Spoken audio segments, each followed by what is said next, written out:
Bonjour, me revoilà, avec le printemps. Comment avez-vous passé tout cet hiver? C'est long, hein? Moi, je suis très, très bien. J'ai eu 99 ans. Je le crois pas. Je le crois pas. Absolument pas. C'est pas possible. Pas possible. 99 ans dans ma tête. Une petite vieille.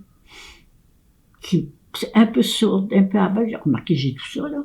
Mais ce désir de vivre, ça fait toute la différence. Je voudrais vous le donner, ce désir de vivre, cette joie de vivre.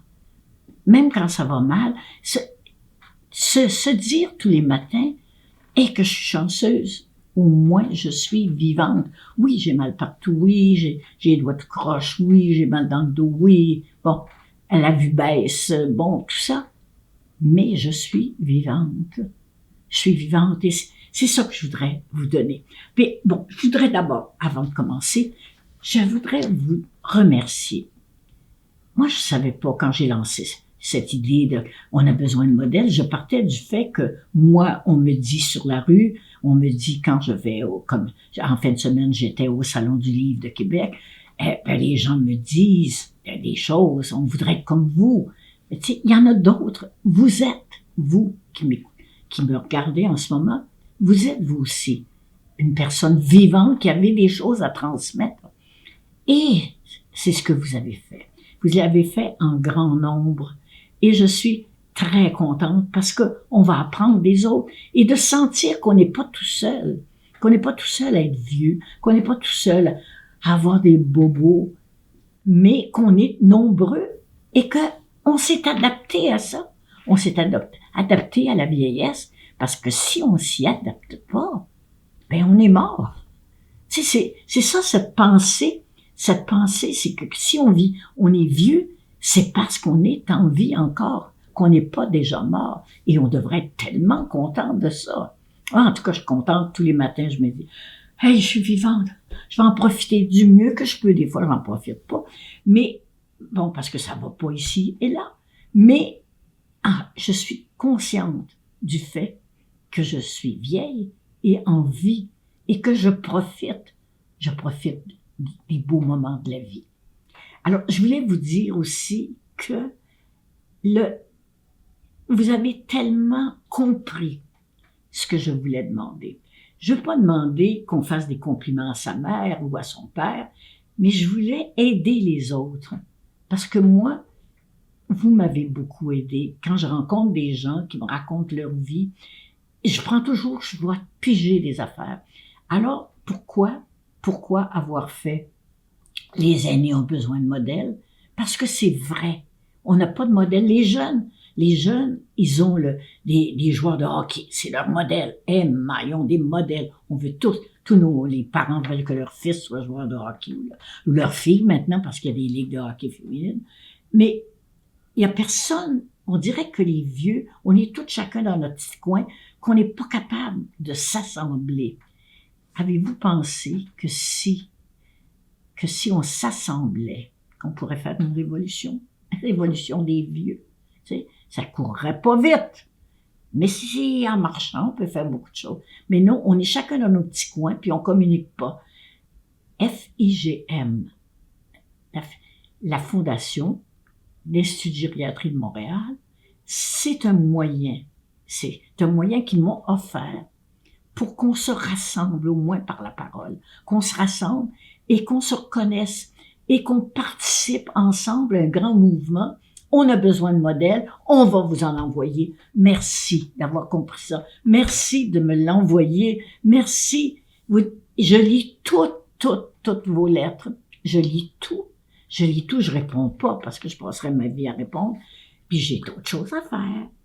Mais je les lis et je prends des choses, je vole des affaires de vous autres pour être mieux. Et c'est ça, c'est tout simplement ça qu'on a à vous offrir aujourd'hui. Là, ça fait quasiment 2 ans, je pense. Je suis pas bonne dans les dates, là. Ça fait quasiment 2 ans. Je suis mieux de pas être bonne dans les dates parce que 99, c'est une grosse date. Et oui, ça a été ma fête le 25.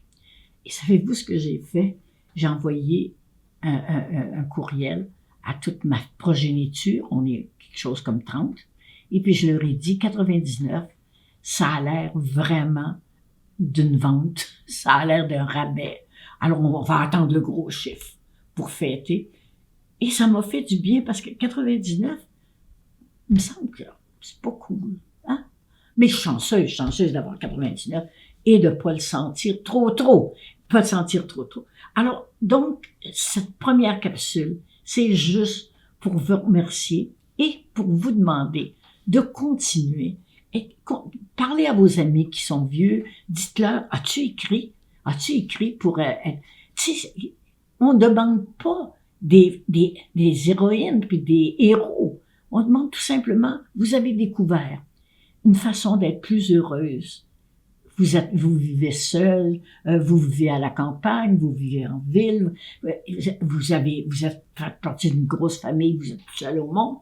Dites-moi ce que vous avez appris de la vie, ce que la vie vous a appris, ce qui vous a servi, ce qui vous a aidé. Ça va en aider d'autres. Alors on fait une espèce de grosse chaîne de gens qui autrement se connaîtraient pas, autrement là par mois, on forme une espèce de chaîne de bienfaisance parce qu'on s'aide entre nous en se donnant des trucs pour être plus confortable, pour avoir la vie plus confortable. Moi, j'ai la chance de vivre à Montréal et je suis la patiente de l'Institut gériatrique de Montréal. L'Institut de gériatrie de Montréal. C'est difficile à se rappeler ce terme-là. Je l'avais très bien perdu. Alors, voici. Alors, c'est un centre de recherche énorme. C'est un centre de recherche sur la vieillesse, essentiellement. Ce sont pas des médecins et des infirmières et des spécialistes qui veulent vous guérir. Ils veulent que votre vieillesse soit confortable. On les écoute, les gens âgés. On les soigne, on peut les héberger. Enfin, il faut découvrir ça, ce que la société nous offre. La société nous offre ça, ben on est bien chanceux. Alors, c'est pour ça que je vous le dis. Moi, je transmets tout ce que j'apprends pour aider les autres, parce que les autres plus vieux m'ont transmis ce qu'ils savaient. Et c'est comme ça que je me suis construite. Avec les autres, on se construit pas tout seul. Même ceux qui disent qu'ils se sont fait eux-mêmes, c'est pas possible. Il y a toujours quelqu'un, un jour, qui t'a donné une petite chance, qui t'a fait un compliment.